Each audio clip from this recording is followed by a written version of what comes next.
ফরজ নামাজের সালাম ফিরানোর পর বলবা আল্লাহুম্মা আইন্নি আলা যিকরিকা ওয়া শুকরিকা ওয়া হুসনি ইবাদাতিক।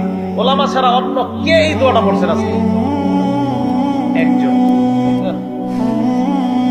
নবীজি তার সাহাবাকে বলছেন জীবনে ছাড়বা না, এটা একজন মাত্র পড়ছে।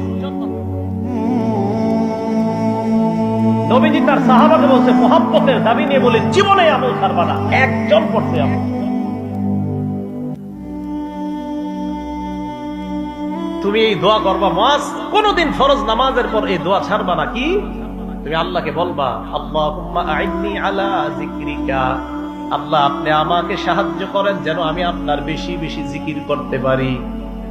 ওয়া শুকরিকা, আমাকে সাহায্য করেন যেন আমি আপনার বেশি কৃতজ্ঞতা প্রকাশ করতে পারি। ওয়া হুসনি ইবাদাতিক, আল্লাহ আপনি সাহায্য করেন যেন বেশি বেশি আপনার ভালো ইবাদত করতে পারি। কি সুন্দর দোয়া!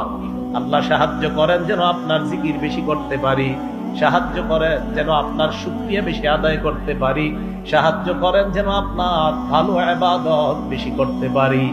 এই দোয়াটা সবাই শিখে নিবেন। নবীজি বলছে মুআজ আমি তোমাকে ভালোবাসি একবার, নবীজি আবার বললেন মুআজ আমি তোমাকে ভালোবাসি দুইবার।